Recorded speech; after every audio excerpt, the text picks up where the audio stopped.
Hey guys, welcome back to my channel. Thank you guys so much for tuning in. In today's video, I'm going to be talking to you guys about my mortgage process and how I went from A to B, basically. How I went from not having keys to then having keys. I can't do it today. I can't.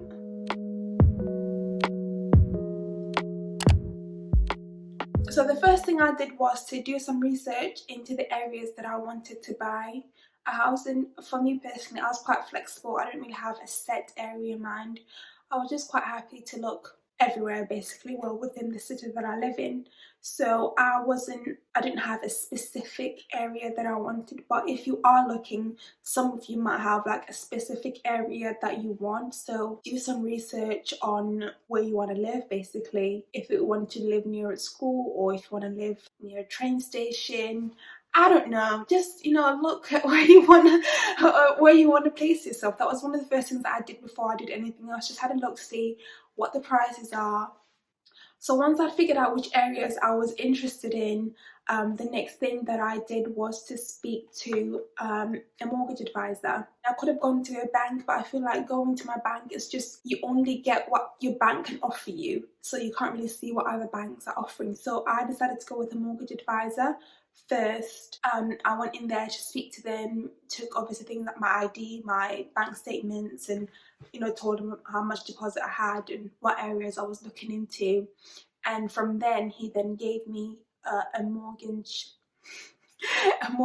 in principle. A mortgage in principle gives you an idea of the price range of properties that you should be looking at. That would depend on obviously the deposit you have, your finances. So it's the range of houses that you can look at. So you don't want to be looking at houses that you can't afford, basically. So it's good to have a mortgage in principle before you start going for viewings, because you don't want to fall in love with the place and then discover that you can't afford it. So after I got a mortgage in principle, I then went back and did more research, but this time I was focusing more on houses that I could actually afford, houses that were in my price range.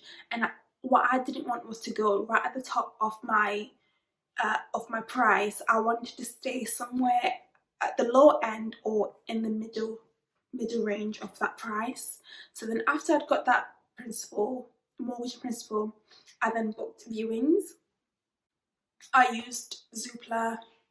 I used all the apps basically, but I liked using Zoopla because I just liked the way it's set up. It just worked for me. So that's the app that I mainly used to search for properties.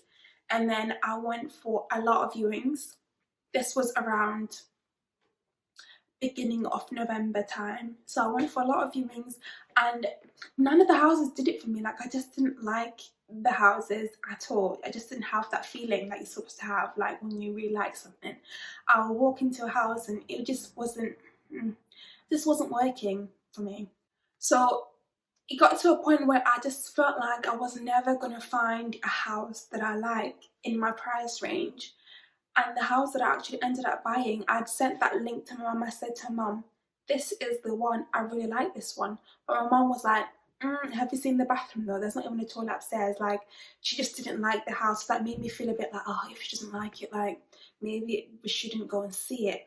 But at that point, I'd gone through all the houses that were on the market at that time, and none of them were just right for me. So I ended up just thinking, you know what, I've got nothing to lose.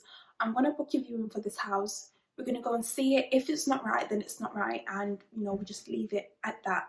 So then I decided to go and view this property. That was on the 21st of November. I made the call to book a viewing, and they happened to have a viewing the very next day. And I was working, so I thought my mum would just go on her own, and then my mum and dad can go and view it because it's just around where I live. So I thought if they view it and they like it, then it's a go. But when I was at work on the day, on the 22nd, I just thought to myself, like, I want to see this house. I want to see it for myself. I want to, see how I feel when I'm inside the place. So I managed to sort some time off at work and was able to make it to view the house with my parents. So this was on the 22nd of November when we went to view the house. As soon as I walked in there, I knew it. I just had that feeling that I didn't have with any of the other houses. I just loved it. It was just perfect. 2 bedrooms, it just, everything about it was just perfect. Even my mom was like, oh yeah, this is the one. She also had that feeling that I had. And straight away said to the estate agent who was showing us around, I said, I like it, I'm ready to put an offer straight away. Which I did. I told him my price, and he was like, okay, hold on, I'll call the guy who owns the house. And he went into the kitchen, made the phone call, and was like, well, I've got a lady here, she said this, she wants the house, and this is the price, what do you think? And I was waiting nervously with my parents in the living room, just like, oh my god, what's gonna happen? And the guy was like, yep, okay, yep, that's fine. He accepted the offer straight away on that same day, and I was over the moon. I was like it was just like a very, very happy moment to think like, finally, like, I found a house that I like, and the offer put in straight away, and it's been accepted. So the guy that was showing me around was like, oh, have you got like a mortgage in principle and stuff? And I said, oh yeah, I do. And I told him that I had it with Countrywide, and I would have had to pay £500 for them to sort out my mortgage for me. And he was like, well, I know someone who does mortgages, and he would definitely be able to do it at a lower price than that. And he gave him my number, and then straight away he called me. He was like, come to the office, we'll sort this out. And he was going to charge me £200. So of course I was going to go with him. So I went to the mortgage advisor's office on that same day with my mom. Took all my documents with me, obviously your things that you need, like your passport, bank statements, things like that. So just took that with me, and he showed me all the mortgage deals that were available, and they're all different. They all come with different incentives. Either they give you like cash back, or they can give you like a free survey on the house. So it's up to you to pick which one works for you.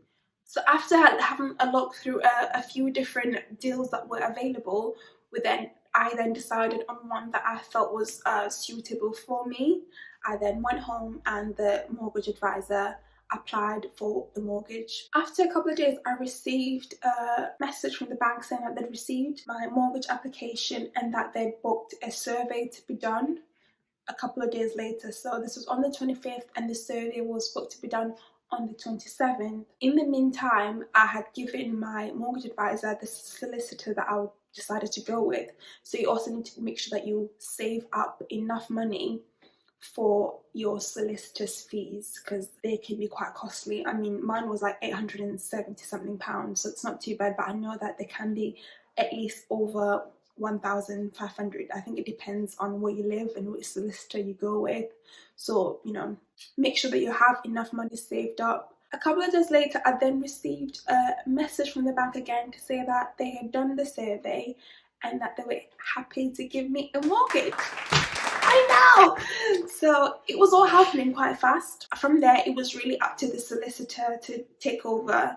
I then paid my mortgage advisor because he'd done his job. I'd got my mortgage. And then now it was all in my solicitor's hands, really.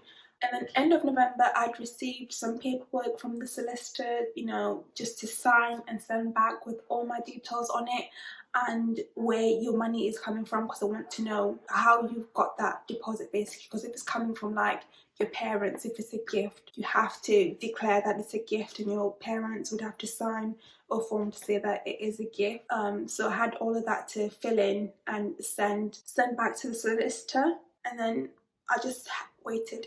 It's a lot of waiting. You just have to be very, very, very patient. So this was end of November, and then December time, I heard nothing up until like the 23rd of December, and they called me saying that they'd received all the paperwork that they needed from the seller solicitor to then carry on and do all the searches on whatever else that they need to do. And then by that time it was Christmas, so they were going to be closing for Christmas holidays. So I knew that I wasn't expecting to hear anything from that point. So all I could do was just enjoy my Christmas holidays and wait. And then the 3rd of January came. This was after Christmas. I then received more paperwork from the solicitors that included official registry entries of the property, file plans of the property, and if I was happy with the plan that was on there, or to sign that and send it back. It was just a lot of reading, a lot of paperwork to read and send back. So I did that. This was the beginning of January, and then I heard nothing again, and it was just more waiting. And then I didn't hear anything up until the 25th of January, where I received all the searches that had come back. So land searches, flooding, mining, all that was done, and everything was good in the hood. So I heard nothing again for a little while, but then what I did was I started calling them every other week. I just had to make myself present. Like, I feel like sometimes if you don't get on the phone, they kind of like forget about you and it takes even longer. So I call them every other week and be like, hi, it's me, what's the update, like what's going on, tell me something.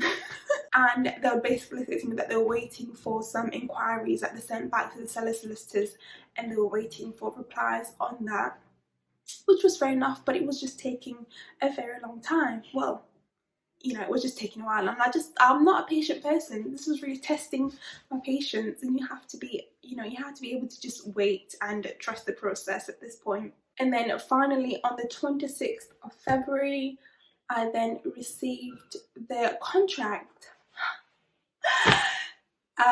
Received the contract, which I then had to read, sign, send back, and on that day as well pay my deposit.